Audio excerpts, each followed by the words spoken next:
ये है एक सिंगल सेल और ये है विंडसर ईवी प्रो के फुली असेंबल्ड बैटरी पैक। और इस वीडियो में हम लोग जानेंगे कि हम एक सेल से एक प्रॉपर बैटरी पैक तक कैसे पहुंचते हैं।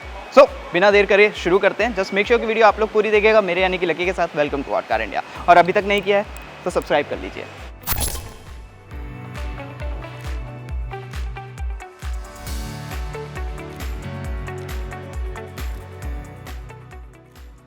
ओके जी, तो पूरे प्रोसेस की शुरुआत इस मशीन से होती है जहाँ पे एक सिंगल बैटरी को या फिर आप कह लीजिए मॉड्यूल को लेकर के आया जाता है और उसको टेस्ट किया जाता है इस मशीन के ऊपर, ये देखने के लिए कि क्या वो प्रॉपरली फंक्शन कर रहा है।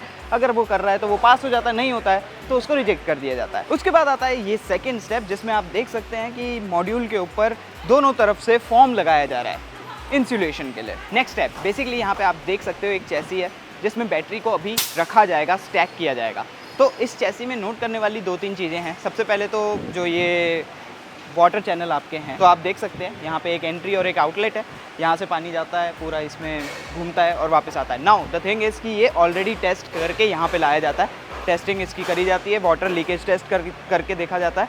अगर लीकेज नहीं होती है तो यहाँ पर उसको ले आया जाता है। फिर अभी आप जो ये प्रोसेस देख रहे हो यहाँ पे बेसिकली ग्लू अप्लाई की जा रही है, सीलेंट और ग्लू अप्लाई की जा रही है, जिससे कि जब मॉड्यूल को इसमें प्लेस किया जाएगा, स्टैक किया जाएगा, तो वो रिजिडिटी रहे उनके अंदर, ठीक है, वो इधर उधर हिले ना, चिपक के रहें, बेसिकली आप समझ रहे हो। और यहाँ पे नोट करने वाली दो चीज़ें हैं जिनके बारे में मैं आगे बताऊँगा आपको। वो हैं ये और एक ये दो होल्स। अब जैसा कि यहाँ पे आप देख सकते हैं तो बैटरी को स्टैक किया जा चुका है और यहाँ पे एक जो डिटेल नोट करने वाली है ताकि लोग गलती ना कर दें, यहाँ पे प्लस और माइनस दोनों मेंशन किए हुए हैं ऑलरेडी।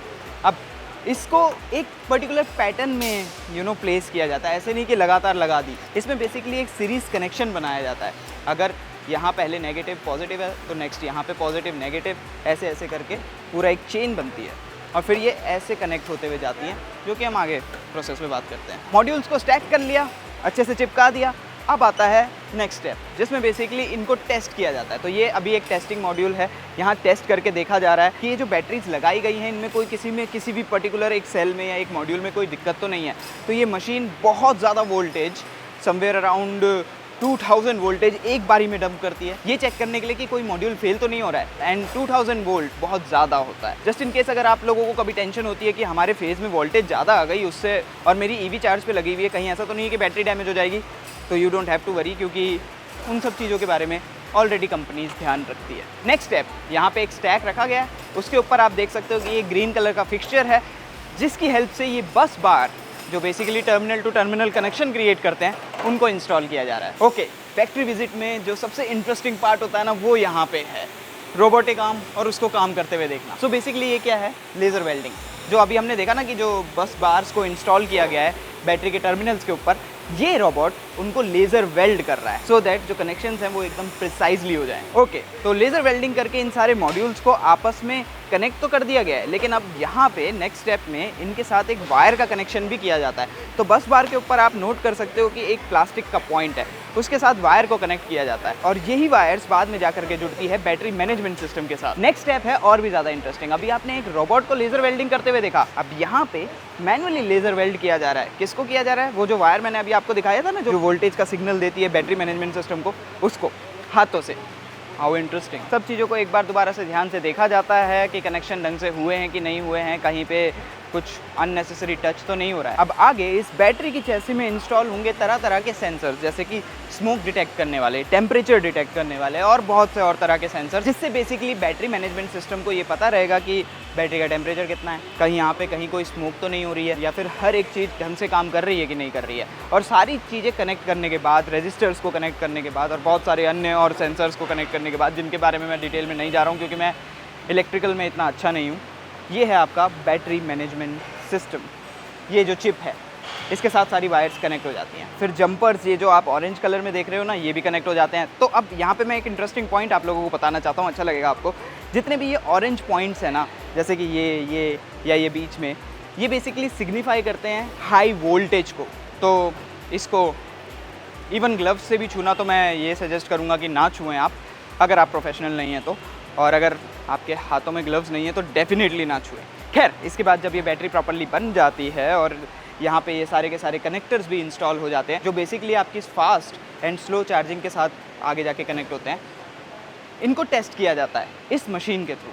तो ये मशीन बेसिकली इसकी वोल्टेज और तरह तरह के और फैक्टर्स को टेस्ट करती है, और अगर बैटरी पास होती है तो उसको पास कर देती है, या फिर अगर कोई भी एक छोटी मोटी कमी होगी तो डेफिनेटली रिजेक्ट कर देती है। लेकिन अभी भी इस बैटरी के टेस्ट पूरे नहीं हुए हैं। अभी भी इसको अपने आप को योग्य साबित करने के लिए एक और टेस्ट से गुजरना पड़ेगा, जो है CND यानी कि charge and discharge test. Basically इसमें क्या होगा, जो अभी हमने ये पार्शियल बैटरी बनते हुए देखी, इसको ना एक बारी में चार्ज किया जाएगा फुल, और फिर एक ही बारी में डिस्चार्ज भी किया जाएगा फुल, और फिर इसके बाद इसको समवेयर अराउंड 55% तक दोबारा से चार्ज कर देगी ये मशीन्स जो आप देख सकते हैं। और हाँ, एक और इंटरेस्टिंग पॉइंट, इस पूरे के पूरे चार्ज एंड डिस्चार्ज स्टेशन या टेस्टिंग फैसिलिटी का जो टेम्परेचर है वो भी कम से कम रखने की कोशिश की जाती है, सो दैट जो ठंडे इलाके होते हैं उनको सिमुलेट किया जा सके। अब जो बैटरीज अपने आप को योग्य प्रूव कर देती हैं, जो मोस्टली IIM प्रेटी श्योर की सभी कर देती होंगी, उनको यहाँ ला करके एयर टाइटली सील कर दिया जाता है, उनके ऊपर अपर लिड लगा दी जाती है, और उसके बाद इनका टेस्ट किया जाता है कि जो एयर टाइटनेस है वो कितनी अच्छी है,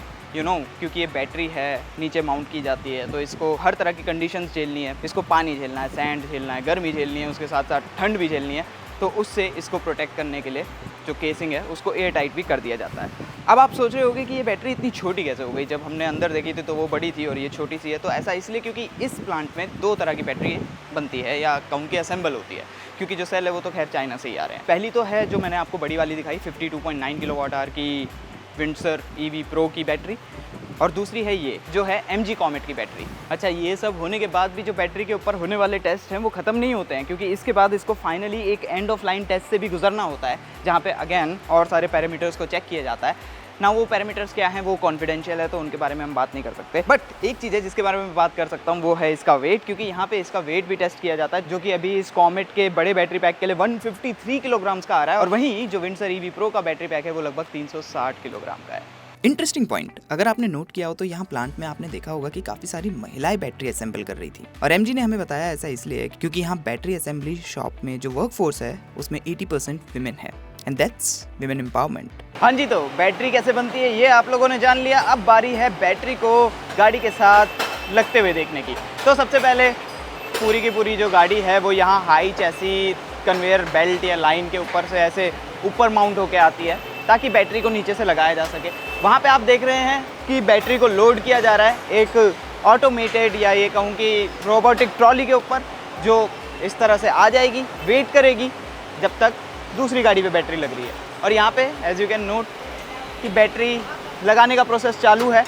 जो ये नीचे आप देख रहे हैं, बैटरी को ये जैक ऊपर उठा देगा, चैसी के साथ चिपका देगा, और फिर यहाँ पे नॉर्मल बोल्ट से उसको थोड़ा सा टाइट कर दिया जाता है। एंड फाइनली हम आ गए हैं लास्ट पार्ट पे। तो यहाँ पे आप देख सकते हैं कि किस तरह बैटरी को और बेसिकली पूरी की पूरी पावर ट्रेन को टॉर्क किया जा रहा है, टाइट किया जा रहा है चैसी के साथ। तो पिछले स्टेप में जहाँ बैटरी को चैसी के साथ सिर्फ अटैच किया गया था, हल्का सा बोल्ट्स को कस दिया गया था, लेकिन यहाँ पे उनको प्रॉपरली टॉर्क किया जाएगा, जो कि स्पेसिफाइड वैल्यू है टॉर्क की जो लगानी चाहिए उतने से, ताकि वो एकदम चिपक के रहे पूरी चैसी के साथ। And I like those noises जो ये मशीन कर रही है। और हाँ, वो जो 2 होल मैंने आपको बैटरी में दिखाए थे ना स्टार्टिंग में, याद है?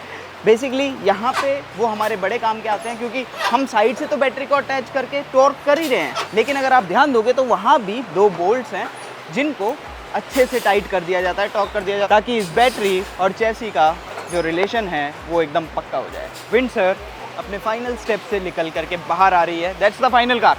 नाउ आई नो कि हम आपको पूरी प्रोसेस नहीं दिखा पाए, लेकिन जितना हमें अलाउड किया गया उतना हमने पूरी आपको कोशिश करी है दिखाने की। एंड इस वीडियो में आई होप कि आप लोग अच्छे से समझ गए होंगे कि एक सेल से एक बैटरी कैसे बनती है और फिर उस बैटरी को एक EV में कैसे अटैच किया जाता है। And thanks to MG motor for this opportunity. साथ ही साथ अब मैं इंटरेस्टेड हूँ आप लोगों के कॉमेंट्स जानने में, आप लोगों के क्या थॉट्स है इसके ऊपर। Let me know in the comment section.